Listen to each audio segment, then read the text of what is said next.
So who's going to win the NFC East after the Cowboys? The 31-16, I would call it a dismantling of the Redskins. There was a moment in that game when the Redskins were down 21-16. They'd fought back to 21-16. They had the ball at about the Cowboy 30-yard line and were driving.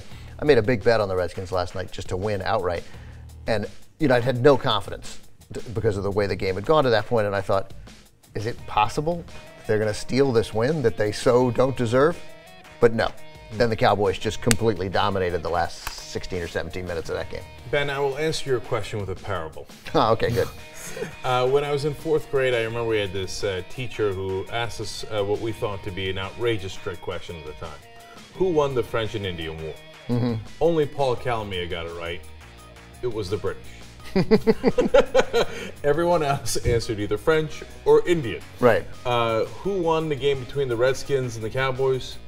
The Eagles. Ah, interesting. Okay. Because you saw two teams that, well, first of all, let's dismiss with the Redskins right off the bat. Lose their first 3, blown out in 2 of them, lose a winnable game to the Lions at home, beat the Raiders in Oakland without Terrell Pryor, with Matt Flynn as the quarterback, who now who was so bad he's no longer employed in the National Football League. Then they get a bye week. So Shanahan, a competent coach, frustrating as he may be, you think, here's a team that won 10 games last year, Robert Griffin having time to heal, a bye week, which is why I made this bet. They'll figure it out. But they look every bit as silly and dysfunctional as they did early. You can't pinpoint exactly what is that's wrong. Right. I was watching that game and I was like, okay, what's wrong? Is it Robert Griffin still isn't in the zone yet because he missed preseason? You need your timing down with your receivers.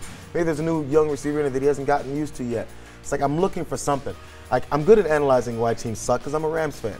So in watching this, I was like, okay, is it offensive line? Are they not giving him any time? Is it the defense? They're giving up too many points. I couldn't figure it out. So overall, it looks like they just haven't practiced together. Overall as a team, everything is wrong. Like, small things wrong in every aspect. I think everything you mentioned is like 62% broken. So RG3 is considerably slower and more cautious than he was before. And this apparently was a game that he was the fastest in, okay?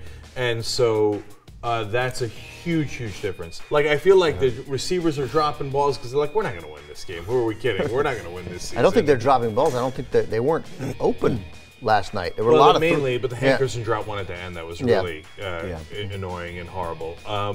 And then they didn't practice enough, Jared, just like you said, because RG3 was hurt. He wasn't in the preseason, so they don't have enough reps. Well, he did practice, though. He didn't, but he didn't play. He didn't play. They just don't have enough reps. So they're done. I mean, you, with your homer nonsense, got me to think maybe the Redskins had a chance in the NFC East. Well, right, but I mean, in my defense, only because it was the NFC East. Only because we're talking about these other teams. No, I know. But they have zero chance. They have less chance than the Giants do. They're super done. They're I agree. I think 18 they have, feet under.